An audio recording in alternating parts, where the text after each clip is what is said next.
നമ്മളുടെ ജീവിതത്തിൽ, പ്രത്യേകിച്ച് ഈ സോഷ്യൽ മീഡിയ യുഗത്തിൽ എപ്പോഴെങ്കിലും കേട്ടിട്ടുണ്ടായിരിക്കും സാസോ കി മാലാപ്പെ സിമറൂ മേ പീക്കാന എന്നുള്ളൊരു വരി, ഒരു സംഗീതം. ഈ സംഗീതം കേൾക്കുമ്പോൾ, ഈ ഗാനം കേൾക്കുമ്പോൾ അറിയാതെ കണ്ണുകൾ നിറയുകയും എന്തെന്നില്ലാത്തൊരു വിഷമം ഉണ്ടാകുകയും ചെയ്യും. പക്ഷേ ഈ വിഷമം നമ്മൾക്ക് ഒരു സുഖമുള്ള വിഷമമായിട്ടാണ് ബോധ്യപ്പെടുന്നത്, അല്ലെങ്കിൽ അങ്ങനെയാണ് അനുഭവിക്കുന്നത്. എന്ന് വെച്ച് ഒരു സങ്കടം അല്ലെങ്കിൽ ഞാൻ ഡിപ്രസ്ഡ് ആയി എന്നുള്ള അവസ്ഥയല്ല. ഇത് കേൾക്കുമ്പോൾ ഒരു സുഖമുള്ളൊരു ഒരു വിരഹത്തിൻ്റെ, ഒരു പരമമായ വിരഹത്തിൻ്റെ ഒരു സുഖമുള്ള അനുഭൂതി എന്ന് നമ്മൾക്ക് പലപ്പോഴും തോന്നുന്നത്. സാസോക്കി മാലാപ്പെ സിമുറൂമെ പീക്കാന, ഇതിനർത്ഥം എന്താണ്? ഇതാര് എഴുതിയതാണ്, അല്ലെങ്കിൽ ആരിൽ നിന്ന് വന്നതാണ്? ഇത് മീരാഭായി എന്നുള്ള പരമഭക്തയിൽ നിന്ന് വന്ന പരമമായ സത്യത്തിൻ്റെ, കൃഷ്ണൻ്റെ തത്വത്തിൻ്റെ വരികളാണ്. എന്താണ് ഇതിൻ്റെ അർത്ഥം? സാസോക്കി മാലാപ്പെ സിമുറൂ മേ പീക്കാന. ശ്വാസത്തിൻ്റെ മാലകളിൽ നമ്മൾ പല തരത്തിലുള്ള മാലകൾ ഉപയോഗിക്കാറുണ്ട്. ജപത്തിനായി പലതരം മാലകൾ ഉപയോഗിക്കാറുണ്ട്. ചിലത് രുദ്രാക്ഷം ആയിക്കൊള്ളട്ടെ, സ്ഫടികം ആയിക്കൊള്ളട്ടെ, പലതരത്തിലുള്ള മാലകൾ ഉപയോഗിക്കാറുണ്ട്. ഇവിടെ ഏത് മാലയെക്കുറിച്ചാണ് നമ്മളുടെ മീരാഭായി പറയുന്നത്? ശ്വാസോക്കി മാല, ശ്വാസത്തിൻ്റെ മാല. ഓരോ ശ്വാസം എടുക്കുമ്പോഴും അതൊരു മാലയാണ്. ഓരോ ശ്വാസം ഞാൻ എടുക്കുമ്പോഴും അത് ഓരോ മാലയിലെ ഓരോ മുത്തുക്കളാണ്. ആ ഓരോ ശ്വാസത്തിലും എൻ്റെ പരമപ്രേമമായിട്ടുള്ള കൃഷ്ണനെ ഞാൻ സ്മരിക്കാറുണ്ട്. എത്ര സുന്ദരമാണ്! നമ്മൾ പറയുന്നത് പോലെ 10 മാല, 2 മാല, 3 മാല എന്നുള്ളതല്ല. ഓരോ ശ്വാസത്തിൻ്റെ മാലയിലും കൃഷ്ണൻ്റെ നാമം ഞാൻ സ്മരിക്കാറുണ്ട്, എൻ്റെ പരമപ്രേമത്തിൻ്റെ. 2 തരം പ്രേമമുണ്ട്. ഒന്ന് നമ്മൾക്കുള്ള തരം പ്രേമം. നമ്മൾക്ക് എല്ലാത്തിനോടും പ്രേമം എന്ന് പറഞ്ഞാൽ നമ്മൾ ഉദ്ദേശിക്കുന്ന പ്രേമമല്ല, എല്ലാത്തിനോടും ഒരു പ്രേമമുണ്ട്. നമുക്ക് എല്ലാത്തിനോടും ഒരു സ്നേഹമുണ്ട്. ആ സ്നേഹം എന്താണ്? കണ്ടീഷണൽ ലവ് ആണ്. സൗന്ദര്യം കൊണ്ടായിക്കൊള്ളട്ടെ, അല്ലെങ്കിൽ ഒരാളിൽ നിന്ന് എന്തെങ്കിലും പ്രതീക്ഷിച്ചുകൊണ്ടായിക്കൊള്ളട്ടെ, ഇത്തരം സ്നേഹങ്ങൾ കണ്ടീഷണൽ ലവ്, പ്രേമം എന്ന് പറയും. പക്ഷെ ഭഗവാനോടുള്ള സ്നേഹം എന്താണ്? അൺകണ്ടീഷണൽ ലവ്, പരമപ്രേമം. ഭഗവാനോടുള്ള പ്രേമം പരമപ്രേമമാണ്. ഒന്നും പ്രതീക്ഷിക്കാത്ത അൺകണ്ടീഷണൽ ലവ് ആണ്. എൻ്റെ ആരോ ആണ് ഭഗവാൻ എന്നുള്ള ബോധ്യത്തോടു കൂടി തോന്നുന്ന പരമപ്രേമം. ഇത് ഭക്തർക്ക് മാത്രമുള്ള ഏറ്റവും സുന്ദരമായ മധുരമാണ്. ഈ മധുരത്തെക്കുറിച്ചാണ് ശ്രീരാമകൃഷ്ണ പരമഹംസർ പറയുന്നത്, എനിക്ക് മധുരമാകണ്ട, എനിക്ക് മധുരം നുകരുന്ന ആളായാൽ മതി. അതിനർത്ഥം എന്താണ്? എനിക്ക് മധുരമാകണ്ട, ആ മധുരം നുകരുന്ന ഒരു ഉറുമ്പായാൽ മതി എന്നാണ് ശ്രീരാമകൃഷ്ണ പരമഹംസർ പറയുന്നത്. ഒരു വലിയ അർത്ഥം ഇതിൽ ഒളിഞ്ഞിരിപ്പുണ്ട്. എന്താണ്? എനിക്ക് മധുരമാകണ്ട, അതായത് എനിക്ക് ഭഗവാനാകണ്ട, ആ മധുരം തന്നെ ആകണ്ട.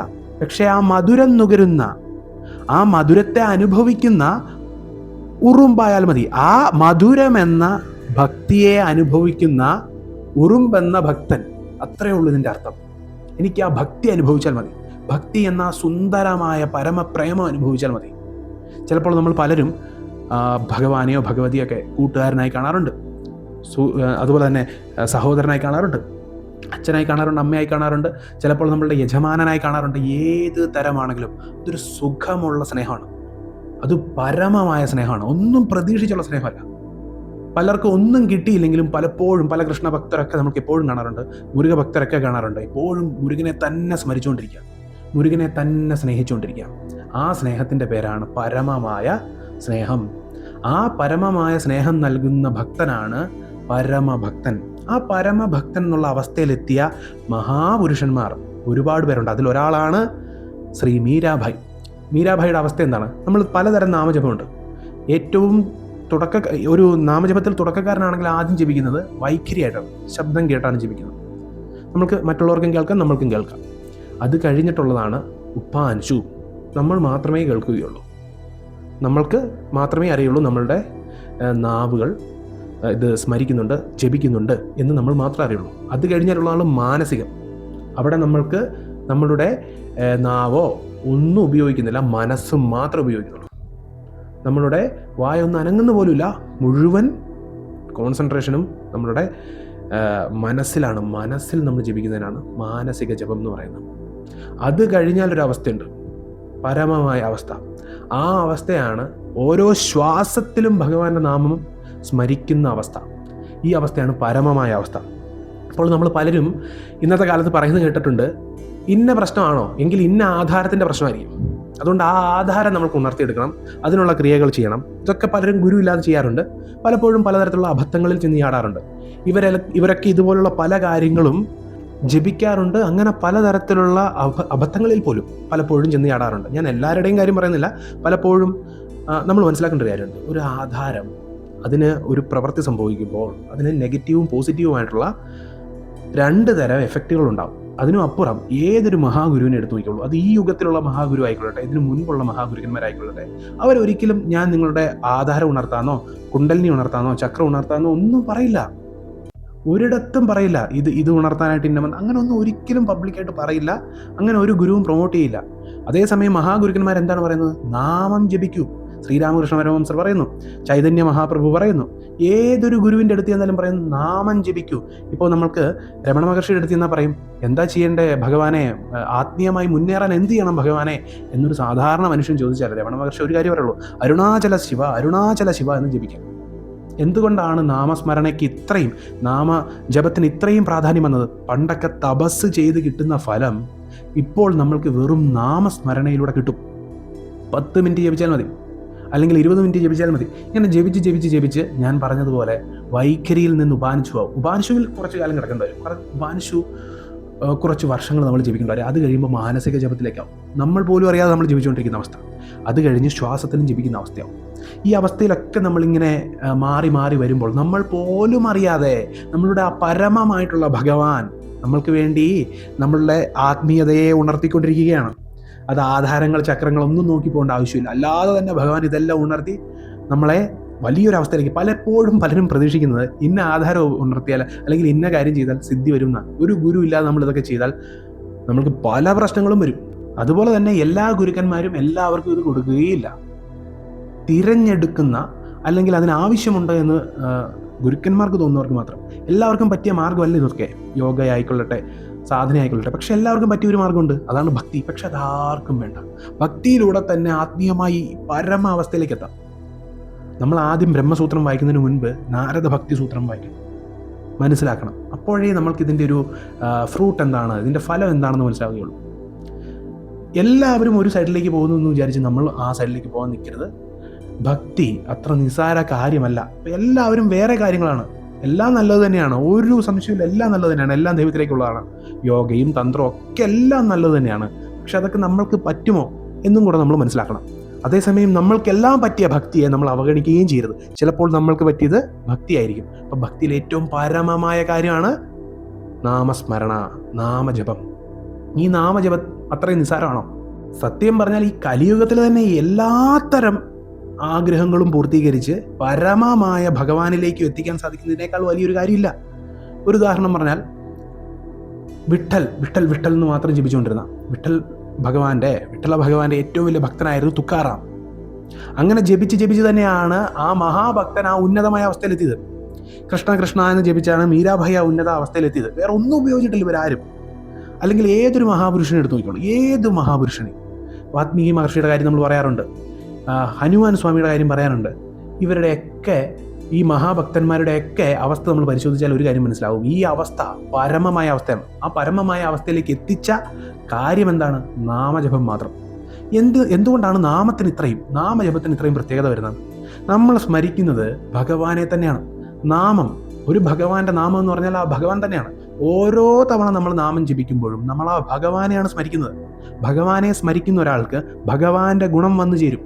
അതുകൊണ്ട് തന്നെയാണ് നാമം ജപിക്കുന്ന പലർക്കും സ്വഭാവത്തിന് വ്യത്യാസം വരുന്നത്. എല്ലാവരോടും സ്നേഹം വരുന്നത്, അനാഹതത്തിലെ ആ സ്നേഹം. ഇങ്ങനെയൊക്കെയാണ് നമ്മൾ ചക്രത്തെക്കുറിച്ച് പഠിക്കേണ്ടത്. അനാഹത ചക്രത്തിലെ ആ സ്നേഹം, പരമപ്രേമം അവിടെ ഉദയം ചെയ്യും. അതുകൊണ്ടാണ് ഹനുമാൻ സ്വാമി നെഞ്ച് പിളർന്ന് കാണിക്കില്ലേ? ഹനുമാൻ സ്വാമി എന്തുകൊണ്ടാണ് ആ ഹൃദയം കാണിക്കുന്നത്? ആ ഹൃദയ പത്മത്തിലാണ് ഭഗവാൻ ഇരിക്കുന്നത്, ഭക്തി ഇരിക്കുന്നത്, സ്നേഹം ഇരിക്കുന്നത്. അങ്ങനെ ആ ഹൃദയത്തിൽ ഭഗവാൻ കുടികൊള്ളും, സ്നേഹം കുടികൊള്ളും. എല്ലാത്തിനോടും പ്രകൃതിയോട് തന്നെ സ്നേഹമായാൽ ആ പ്രകൃതി നമ്മൾക്ക് വേണ്ടി നിൽക്കും. നമ്മൾ ആഗ്രഹിക്കുന്ന ഓരോ കാര്യങ്ങളും പ്രകൃതി നടത്തിത്തരും, ഉറപ്പായിട്ടും നടത്തിത്തരും. കാര്യം എന്താ? ആ നാമം ജപിക്കുന്ന ആൾ ഒരിക്കലും ഒന്നിനെയും വേദനിപ്പിക്കുന്നില്ല, ഒന്നിനെയും അനുസരിപ്പിക്കാൻ നോക്കുന്നില്ല. ആ പ്രകൃതിയോട് ഒന്നിണങ്ങി പ്രകൃതിയുമായി ഒന്നാകുന്നൊരവസ്ഥയിൽ നമ്മൾ എന്താഗ്രഹിക്കുന്നു, ഭഗവാനും പ്രകൃതിയും എല്ലാം ഒന്നാണെന്ന് ഉള്ളൊരു ബോധം വരുമ്പോൾ, എല്ലായിടത്തും നിറഞ്ഞു നിൽക്കുന്ന ഭഗവാൻ തന്നെയാണെന്നുള്ളൊരു ബോധം, പരമമായ ബോധം വന്നാൽ പിന്നെ ഒന്നിൻ്റെ ആവശ്യമില്ല. പക്ഷേ അതിനു മുൻപ് ചെറിയ ചെറിയ രീതിയിലൊക്കെ നമുക്ക് എല്ലാത്തിനോടും കാരുണ്യവും സ്നേഹവും ഒക്കെ തോന്നി തുടങ്ങുന്നുണ്ടെങ്കിൽ നാമം കൊണ്ട് വിചാരിച്ചുകൊള്ളൂ, നമ്മൾ വിചാരിക്കുന്ന കാര്യം പ്രാർത്ഥിക്കാതെ തന്നെ നമ്മളിലേക്ക് വരും. ഇതിനെക്കുറിച്ച് ഞാൻ മുൻപ് പറഞ്ഞിട്ടുണ്ട്, പ്രകൃതിയുടെ അവസ്ഥയിലേക്ക് നമ്മൾ എത്തുക എന്നുള്ളത്. ആ അവസ്ഥയിലേക്ക് എത്താൻ ഏറ്റവും പ്രധാനപ്പെട്ടൊരു ടൂൾ, അതിന് പറ്റിയ ഏറ്റവും നല്ലൊരു കാര്യമാണ് നാമജപം എന്നുള്ളത്. എന്ന് പറഞ്ഞതുകൊണ്ട് തന്ത്രം സ്വീകരിക്കേണ്ട ആളുകൾക്ക് ആ മാർഗത്തിൽ പോകാം. അതിനോടാ താല്പര്യമെങ്കിൽ അങ്ങനെ പോവുക. യോഗയോടാ താല്പര്യമെങ്കിൽ നല്ലൊരു യോഗ ടീച്ചറെ കണ്ടുപിടിക്കുക, യോഗ ഗുരുവിനെ കണ്ടുപിടിക്കുക. തന്ത്രമാണ് താല്പര്യമെങ്കിൽ നല്ല രീതിയിൽ തന്ത്രം പഠിപ്പിക്കുന്ന ആളെ അല്ലെങ്കിൽ ആ താന്ത്രികമായി പോകുന്ന ആളെ മനസ്സിലാക്കുക, അവരെ പരിചയപ്പെടുക, അങ്ങനെയൊക്കെ. പക്ഷേ ഭക്തിയാണ് മാർഗമെങ്കിൽ വേറെ ഒന്നും നോക്കണ്ട. ഭക്തിയാണ് എനിക്ക് വേണ്ടത്, ആ പരമമായ ഭഗവാനോടുള്ള സ്നേഹമാണ് എനിക്ക് വേണ്ടത്, ഭക്തി മാർഗത്തിലൂടെ ഞാൻ മുന്നോട്ട് പോയിക്കോളാം. ഒന്നും പേടിക്കണ്ട. നാമം, സ്തോത്രം, വേറെ ഒന്നും നോക്കണ്ട. പുരാണത്തിലെ ഏതെങ്കിലും ഒരു സ്തോത്രം കണ്ടുപിടിക്കുക, അതിൻ്റെ ഫലശ്രുതിയും നമ്മളുടെ ആഗ്രഹവും തമ്മിൽ മാച്ചാകുന്നുണ്ടെങ്കിൽ അത് തീരുമാനിക്കുക. ഈ സ്തോത്രം അല്ലെങ്കിൽ ഈ നാമം ജപിച്ച് തന്നെ നമ്മൾ വിചാരിക്കുന്നതിനപ്പുറമുള്ള അവസ്ഥയിലെത്തും. അപ്പോൾ നാമം എങ്ങനെ കണ്ടുപിടിക്കണം? നമ്മൾക്ക് ഇഷ്ടമുള്ളൊരു ദേവനുണ്ടായിരിക്കും. ചിലർക്ക് ശിവഭഗവാനായിരിക്കും, അപ്പോൾ ശിവ എന്ന് ജപിക്കും. ചിലർക്ക് മുരുകനായിരിക്കും, അപ്പം മുരുക എന്ന് ജപിക്കും. അരുണഗിരിനാഥർ മുരുക എന്ന് മാത്രമേ ജപിക്കുള്ളൂ. ഇപ്പം ശിവ എന്നാരാ ജപിച്ചുകൊണ്ടിരുന്നത്? ശിവ എൻകിലാർ തീവിനയാൾവാർ. ആരാ പറഞ്ഞത്? തിരുമൂലർ എന്താ പറഞ്ഞത്? ശിവ എന്ന് ജപിക്കുന്നവർക്ക് എല്ലാ കർമ്മവും എരിക്കപ്പെടും. ശിവ എന്ന് ജപിക്കുന്നവർ ശിവനായി തന്നെ മാറും, ശിവഗതി പ്രാപിക്കും എന്നാണ് നമ്മളുടെ തിരുമൂലർ മഹാസിദ്ധർ പറഞ്ഞത്. അരുണഗിരിനാഥർ മുരുക എന്നുള്ള നാമവും ജപിച്ചു. ഇനി നമ്മൾക്ക് ഹരിവംശ് മഹാപ്രഭുവിനെ എടുത്ത രാധാ എന്നുള്ള നാമമാണ്.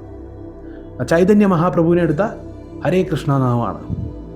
അതുപോലെ ഏതൊരു ഗുരുവിനെ എടുത്തു നോക്കിയോളൂ, അവരൊക്കെ അവരുടെ ആരാധ്യമൂർത്തിയുടെ നാമം ജപിച്ചിട്ടുണ്ട്.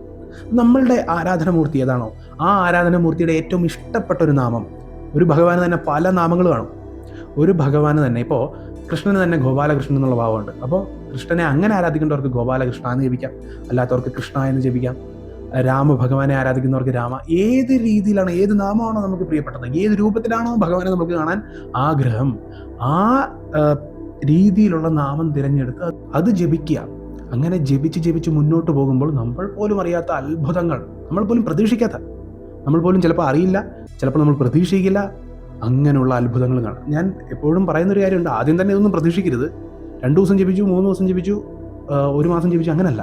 ജപം മുറുകും തോറും, നമ്മൾ ഐക്യപ്പെടും തോറും അത്ഭുതങ്ങൾ സംഭവിക്കും. അപ്പോൾ ഈ കലിയുഗത്തിലെ ഏറ്റവും പ്രധാനപ്പെട്ടൊരു കാര്യം നാമമാണ്. ഞാൻ നാമത്തെക്കുറിച്ച് ഒരുപാട് വീഡിയോ ചെയ്തിട്ടുണ്ട്. നാമത്തെ എന്തുകൊണ്ട് പ്രൊമോട്ട് ചെയ്യുന്നു? ഒറ്റ കാരണമേ ഉള്ളൂ, 100-ൽ 150%. നമുക്ക് അങ്ങനെ പറയാൻ സാധിക്കില്ല എങ്കിലും ഞാൻ പറയാം, 100-ൽ അതിനും അപ്പുറം പറയാൻ സാധിക്കുമെങ്കിൽ, ഗ്യാരണ്ടി പറയാൻ സാധിക്കുമെങ്കിൽ. ഇപ്പോൾ പല സ്തോത്രത്തിനും മന്ത്രത്തിനും, സ്തോത്രത്തിന് അത്രയില്ല, സ്തോത്രത്തിന് 99% അത് ഫലിക്കും. അതേസമയം മന്ത്രത്തിനാണെങ്കിൽ ഗുരുദീക്ഷയൊക്കെ ഇല്ലെങ്കിൽ നമുക്ക് ഫലിക്കുകയോ ഇല്ലയോ അത് നമുക്ക് പ്രശ്നമോ ഒന്നും പറയാൻ പറ്റില്ല. നാമത്തിനൊരു ഗ്യാരണ്ടി ഉണ്ട്. ജപിച്ചാൽ ജപിക്കുന്നവനെ രക്ഷിക്കും, ഉറപ്പായും രക്ഷിക്കും. ആ ഭഗവാനെ തന്നെയാണ് നമ്മൾ സ്മരിക്കുന്നത്. ഗുരു ഉപദേശവും വേണ്ട, എല്ലാ തരത്തിലുള്ള ആത്മീയമായും ഭൗതികമായിട്ടുള്ള കാര്യങ്ങൾ നാമത്തിലൂടെ തന്നെ ലഭിക്കും. ആദ്യം എല്ലാ തരത്തിലുള്ള ആഗ്രഹങ്ങളും പൂർത്തീകരിപ്പിച്ചിട്ട് പിന്നീട് ആ പരമമായിട്ടുള്ള പ്രേമത്തിലേക്ക് നമ്മളെ, അല്ലെങ്കിൽ പരമമായിട്ടുള്ള ഭഗവാനിലേക്ക് നമ്മളെ വിലയം പ്രാപിപ്പിക്കും. അത്രയ്ക്കും അത്ഭുതമാണ് നാമം. നാമത്തെ നിസ്സാരമായി കരുതുകയേ ചെയ്യരുത് ഒരിക്കലും. അപ്പോൾ നാമം ജപിക്കുക, നാമജപത്തിലൂടെ എത്രയൊക്കെ വ്യത്യാസങ്ങൾ വരുമെന്നുള്ളത് കണ്ടറിയുക. അഹോബിലം.